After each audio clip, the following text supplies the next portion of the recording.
বাইদেৱে মুৰ্গী এটা দি থৈ গ'ল, গতিকে এয়া কামত লাগি গৈছোঁ তো এতিয়া। মুৰ্গী খাবলৈহে ভাল পাওঁ মই, এইবিলাক গুচাই কৰি মানে বেয়া পাওঁ, কিন্তু উপায় নাই। এতিয়া মা যিহেতু অসুখ হৈছে, গাটো বেয়া, বোলে লোকেল মুৰ্গীৰ জোল অকণমান খুৱাব লাগে, গতিকে সেই আৰু এতিয়া পূৰা গৰম পানীত দি চাফ চুফ কৰি আছোঁ আৰু।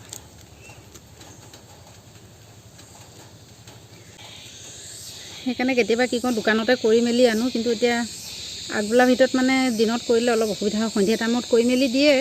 এতিয়া মোকতো আৰু আগবেলাতে লাগে, সেইকাৰণে এতিয়া নিজে নিজে কৰি আছোঁ আৰু।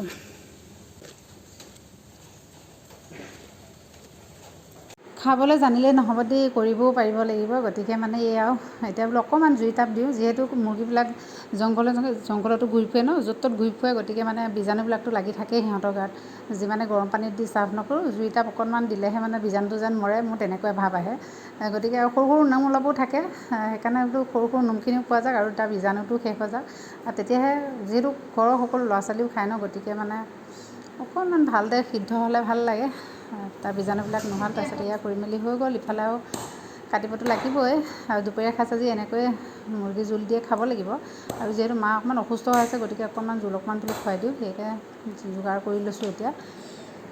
আজিলৈ ইমানেই, ভিডিঅ'টো ধন্যবাদ চাই থকাৰ বাবে।